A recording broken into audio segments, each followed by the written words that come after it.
ታቦቱ ምንድነው? እንጨት ነው። አዎ ከእንጨት ነው። ከእንጨት ይቀረጻል። ጳጳሱ ይባርኩታል፣ ይባረካል። የኢየሱስ ክርስቶስ ስም ይጻፍበታል።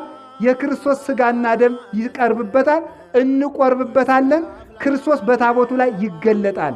ለምን የማርያም ታቦት፣ የገብርኤል ታቦት፣ የቂርቆስ ታቦት፣ የጊዮርጊስ ታቦት፣ የአቡነ ሰላማ ታቦት ለምን ትላላችሁ?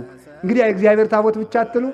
እንግዲህ ለምን የማቴዎስ ወንጌል፣ የማርቆስ ወንጌል፣ የሉቃስ ወንጌል ትላል? የኢየሱስ ወንጌል አትልም? ዝም ብለን ለምንድን ነው?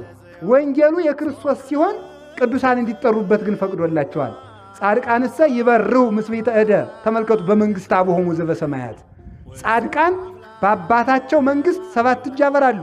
ቤተ ክርስቲያን የእግዚአብሔር መንግሥት ናት። ታቦት የክርስቶስ የመንግሥቱ መገለጫ ነው። በታቦቱ ላይ ስማቸው ይጻፋል። ስማ ምንድን ያለ እሱ ራሱ እንዲሁ እኮ ሰው እኮ ጅል ነው በእውነቱ ማለት ነው። ምን ብሏል ጌታ ራሱ ማለት ነው?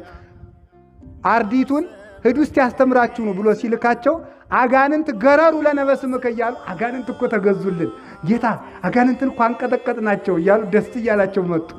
አላሲመጡ እትትፈስሑ በዝንቱ፣ በዚህ ደስ አይበላችሁ። ወባይቱ ተፈስሑሰ እስመ ተጽሕፈ አስማቲክሙ በውስተ ሰማያት፣ ደስ ሊላችሁ የሚገባ ስማችሁ በሰማይ ስለተጻፈ ነው አላቸው።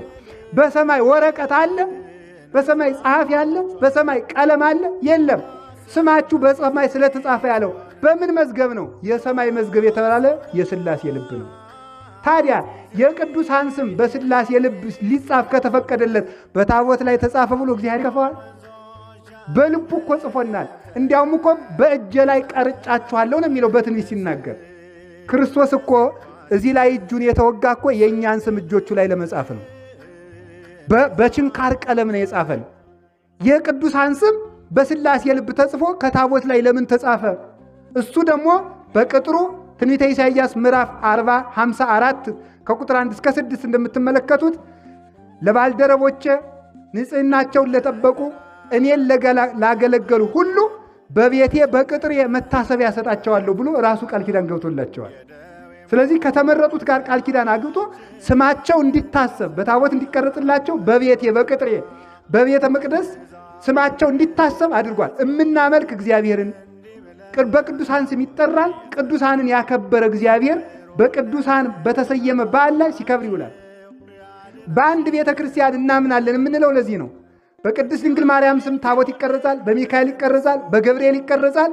የሚቆረሰው ሥጋ ግን የመድኃኔዓለም ነው። የምንቀበለው ደም የክርስቶስ ነው። የሚካኤልን፣ የገብርኤልን፣ የቂርቆስን የእነዚህን አካል ቆረብን አንልም።